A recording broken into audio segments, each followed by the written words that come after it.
నగదు తక్కువ బంగారం ఎక్కువ BNR golden diamonds Vijayawada Bengaluru Vizag. అందరికీ నమస్కారం. నేను Swaroopa Potlapalli. Welcome to Suman TV. Easy money కోసం కొంతమంది సెలబ్రిటీస్ రాంగ్ రూట్లో వెళ్తున్నారు. ఇటీవలి కాలంలో మనకి మంగ్లీ, ఆశురెడ్డి, విష్ణుప్రియ వంటి వారి పేర్లు ఎక్కువగా వినిపించాయి. అసలు ఏం జరుగుతోంది? వీళ్ళ మీద వస్తున్న ఆరోపణలన్నీ నిజమేనా?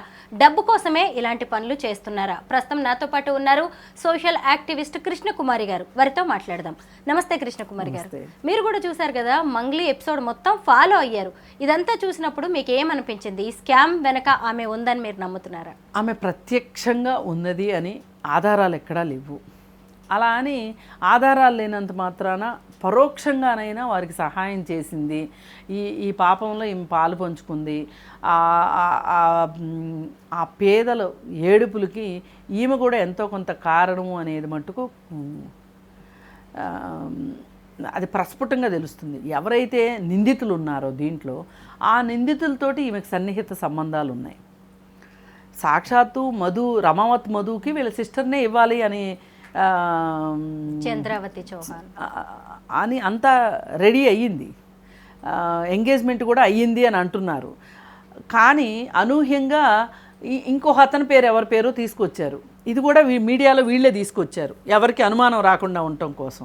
కానీ ఫైనల్కి వచ్చేసరికి రమావత్ మధును వీళ్ళ సిస్టరే కాబోయే పెళ్లి కూతురు పెళ్లి కొడుకనే తేలింది. మరి ఈ రమావత్ మధుతోటి మీకు ఇంత సన్నిహిత సంబంధం ఉన్నప్పుడు అతను చేసే వ్యవహారాలు ఏంటో మీకు తెలియలేదా? అతను ఒకప్పుడు అతను చేసిన పని ఏంటి, అతని సోషల్ ప్రొఫైల్ ఏంటి, ఫైనాన్షియల్ ప్రొఫైల్ ఏంటి, ఈరోజు మీ చెల్లెల్ని ఇవ్వాలి అనుకునే టైంకి అతని ప్రొఫైల్ ఏంటి అన్నప్పుడు అంతా జస్ట్ 2-3 ఏళ్లలో వచ్చిన మార్పు ఎలా వచ్చి ఉండొచ్చు? ఏమైనా స్మగ్లింగ్ చేశాడా, లేకపోతే దొంగసారా అమ్మాడా, లేకపోతే గంజాయి అమ్మాడా? ఏం అమ్మితే ఇన్ని డబ్బులు వచ్చాయి? ఈ చేసే వ్యాపారంలో కూడా నిజంగా ఇలా చేయగలిగిన వ్యాపారమేనా? ఇవన్నీ ఆలోచించకుండా ఎలా ఉన్నారు మీరు? పైగా అతనికి ఇల్లు కూడా ఇస్త్రీ. మంగ్లీ తమ్ముడు కూడా ఉన్నాడు కదా ఈ ఎపిసోడ్. అదే, మంగ్లీ తమ్ముడు కూడా ఉన్నాడు దీంట్లో. మంగ్లీ తమ్ముడు అకౌంట్లోకి డబ్బులు వచ్చినాయి. అసలు ఫస్ట్లో వీళ్ళు చెప్పింది ఏంటండి, మధునా మాకేం తెలుసు, అభిమాని ఫోటో దిగాడు, అభిమానులు ఫోటోలు దిగడం కూడా తప్పేనా అని ఆమె ఎదురు మాట్లాడిన విషయం చూసాము. ఎన్నెన్నో మాట్లాడింది, అన్నీ అయిపోయినాయి. ఇక ఒకానొక సందర్భంలో ఆమె ఇంకా సమాధానం చెప్పుకోలేని పరిస్థితికి వచ్చేసింది. అది ఎట్లా వచ్చిందంటే, ఇప్పుడు ఫోటో దిగారు అంటే ఏమోనండి, ఒక అభిమానిగా అడిగాడు, దిగాము, బాగుంది. మరి అతను కట్టుకునే ఇంటి దగ్గరికి ఎందుకు వెళ్ళి ఫోటో దిగారు అంటే, అక్క ఇక్కడ దాకా వచ్చారు కదా, ఒక ఫోటో దిగండి అంటే దిగాము, ఇంతవరకు బాగానే ఉంది. అమ్మ ఈ డబ్బులు లెక్కబెట్టే ఇల్లు ఎవరిది అంటే, ఆ ఇల్లు మట్టుకు నాదే. మరి నీ ఇంట్లో డబ్బులు లెక్క పెడతంటే నీకు వాసన రాలేదా అంటే, ఆ ఇల్లు నేను అతనికి అమ్మేశాను. ఈ ముక్క ఎప్పుడు చెప్పాలి నువ్వు? ఫస్ట్లో మధు ఎవరో నీకు తెలుసా అన్నప్పుడు చెప్పాల్సిన మాటని ఇన్ని రోజుల తర్వాత ఇంకా సాక్ష్యాలు ఆధారాలు అన్నీ దొరుకుతున్నాయి అనుకున్నప్పుడు, నేను అతనికి ఇల్లు అమ్మితే ఇచ్చాడు డబ్బులు, కానీ సేల్ కన్సిడరేషన్ ఇవ్వకపోవటం వల్ల నేను ఆ డీల్ క్యాన్సిల్ చేశాను అని చెప్తున్నావు. ఇది ఇప్పుడు చెప్తే కావాలని చెప్పినట్టుంది కదా. ఈ ఒక్కటి చాలు. అందుకని పైగా ఒక బాధితుడు నీ పేరు చెప్తే, 2 చెప్తే, 10 మంది చెప్తే ఓకే, ఎక్కడో పొరపాటు జరిగింది అనుకోవచ్చు. కానీ ఇంతమంది నీ పేరు ఎందుకు చెప్తున్నారు? పైగా నీ పేరు వాడుకుని బిజినెస్ చేశాడు కదా రమావత్ మధు. అసలు వాడి మీద ఎందుకు కేసు పెట్టవు? నా పేరు ఎందుకు వాడుకున్నావు? ఆ బాధితులకు న్యాయం చెయ్యి అని చెప్పి ఈమె ఎందుకు మాట్లాడదు? మరి ఈమె తమ్ముడు అకౌంట్లోకి అతను డబ్బులు ఎట్లా వేశాడు? ఇవన్నీ చూస్తే మనకి యాతావాత తేలింది ఏంటి అంటే, ఎంతో కొంత ఈమె డైరెక్ట్గా బాధితులతో మాట్లాడకపోవచ్చు, బాధితుల దగ్గర నుంచి డబ్బులు డైరెక్ట్గా వేసుకోకపోవచ్చు, ఎక్కడ ఆఫీసు వ్యవహారాల్లో ఆ ఆఫీసులో ఈమె బాధ్యురాలు అని ఎక్కడ డాక్యుమెంటేషన్ లేకపోవచ్చు. కానీ ఇప్పుడు మనం మాట్లాడుకున్న అన్నిటి దృష్ట్యా చూస్తే గనక ఈమెకి ప్రమేయం ఉన్నట్లే లెక్క. కరెక్టే. ఆమెకి తెలియకుండా జరిగింది అనుకోవడానికి లేదు. యాంకర్ బిగ్ బాస్ ఫేమ్ విష్ణుప్రియది ఇంకో స్టోరీ. ఆమె ఫొటోస్ చూడాలి అంటే సోషల్ మీడియాలో ఏకంగా సబ్స్క్రిప్షన్ పెట్టేసిందనమాట. ఇలా యువతని అశ్లీలమైన ఫోటోలతో ఆమె తప్పుదారి పట్టిస్తుందని కేసు వరకు కూడా వెళ్ళిందనమాట. ఇందులో విష్ణుప్రియ చేసింది తప్పు అని మీకు అనిపిస్తుందా? ఖచ్చితంగా తప్పే. చట్టపరంగా తప్పు కాదు అని అంటున్నారు కానీ చట్టపరంగా కూడా అదేమీ లైసెన్స్ వ్యవహారం కాదు. అబ్సెనిటీ, న్యూడిటీ సెక్షన్ కింద మన చట్టం కనుక సరిగా ఆలోచిస్తే, అంటే చట్టం ఎవరి చేతిలో ఉందో వాళ్ళు సరిగా ఆలోచిస్తే ఆమె పైన కేసు పెట్టవచ్చు, పెట్టాలి కూడా. అది పెట్టలేదు.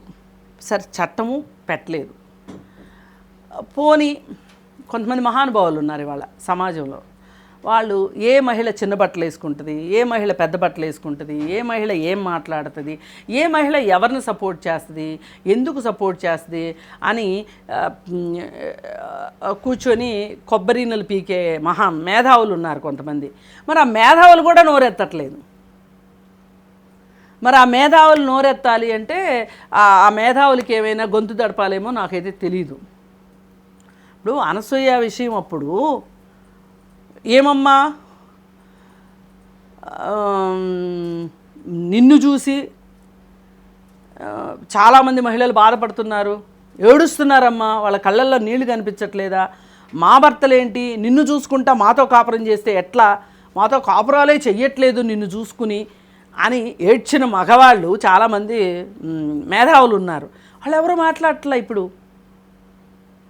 అలాగే ఏ హై ప్రొఫైల్ కేసు అబ్బాయిలది వచ్చినా ఆ అబ్బాయికి మొత్తం పల్లకీలు మోసేసి ఆ అబ్బాయి తరఫున మాట్లాడేసి ఆ అబ్బాయిలు ఏ మహిళల మీద అయితే మాట్లాడుతున్నారో ఆ మహిళల్ని చీల్చి చెండాడి అసలు కత్తికొక కండ కింద లాగి పడేసిన మీడియా ఛానల్స్ అన్నీ ఏమైపోయినాయో నాకు అర్థం కావట్లే. యూట్యూబ్ ఛానల్స్ అన్నీ ఎక్కడ నిద్రపోతున్నాయో నాకు అర్థం కావట్లే. మొద్దు నిద్రపోతున్నారు వాళ్ళు. ఏకంగా ఒక్కొక్క అమ్మాయిని అయితే అసలు అమ్మాయికి డ్రింక్ అలవాటే లేని అమ్మాయిని బాటిల్ ఎత్తితే దించదని మాట్లాడతాడు ఒక ఎదవ, ఆ అమ్మాయి పరువు తీయటానికి. ఇట్లా మంచిగున్న అమ్మాయిల పరువులు తీయటానికి మీరు ఉంటారు, కానీ విష్ణుప్రియ గురించి మాట్లాడడానికి మీరు రారు ముందుకి. ఎందుకంటే విష్ణుప్రియ పైన మాట్లాడమని మీకు ఎవరు డబ్బులు ఇవ్వట్లేదు కనుక.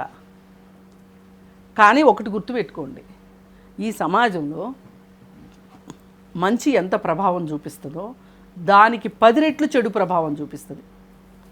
చెడు చాలా వేగంగా వెళ్తుంది. ఇప్పుడు చిన్న చిన్న పిల్లలు ఆ 399 కట్టి చూస్తున్నారు, పెద్దవాళ్ళు చూస్తున్నారు, ముసలి వాళ్ళు చూస్తున్నారు. నాకు షీ టీమ్ అఫెండర్స్ కౌన్సిలింగ్లో చేసిన అనుభవం దృష్ట్యా ఈవ్ టీజింగు మాకు దొరికిన పిల్లలు 13 సంవత్సరాల నుంచి 75 సంవత్సరాల లోపు మధ్యలో వాళ్ళు. 75 సంవత్సరాల అతనికి కూడా నేను కౌన్సిలింగ్ చేశాను. మినిమం 13 సంవత్సరాలు. ఇంకా కింద వాళ్ళు ఉంటే కూడా పోలీసులు దొరకకపోతే చేయగలిగింది ఏం లేదు షీ టీమ్స్కి.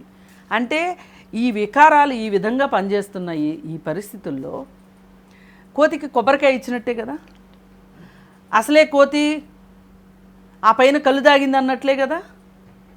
అందుకని ఇట్లాంటివి సోషల్ మీడియా ప్రభావం ఇవాళ ఎక్కువైపోయింది. కాబట్టి ఈ సోషల్ మీడియాలో ఎంత చిన్నపిల్లలు సోషల్ మీడియాని వాడుతున్నారు, ఫోన్లు వాడుతున్నారు అంటానికి నిన్న ఆగ్రాలోనో ఎక్కడో 6 పిల్లలు రీల్స్ షార్ట్స్ పిచ్చిలో చనిపోయారు. అంటే అంత చిన్న పిల్లలకి స్మార్ట్ ఫోన్లు వాళ్ళ చేతిలో ఉంటున్నాయి. అంటే ఆ స్మార్ట్ ఫోన్లో వాళ్ళు ఏమైనా చూడొచ్చు కదా.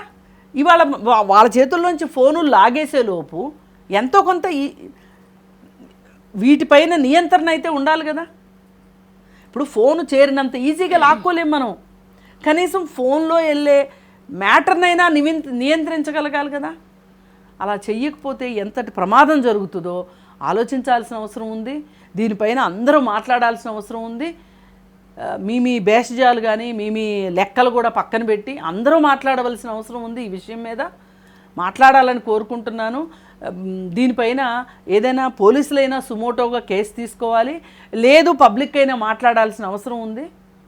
ఇది మట్టుకు చాలా అత్యవసరమైన విషయంగా అనిపిస్తుంది. కాస్త పేరు వచ్చిన తర్వాత, సెలబ్రిటీస్ అయిన తర్వాత ఇలాంటి వాళ్ళు డబ్బుల కోసం అడ్డదారులు తొక్కుతున్నారు. బిగ్ బాస్కి వెళ్ళారు అంటే వాళ్ళు ఏదో ఒకటి చేస్తారని బయటకు వచ్చి అందుకని ఇప్పుడు రీతు చౌదరి దగ్గర నుంచి దివి దగ్గర నుంచి అందరూ ఇప్పుడు అశూ రెడ్డి కూడా ఇచ్చింది కదా, నేను కూడా సబ్స్క్రిప్షన్ ఇస్తాను అంది.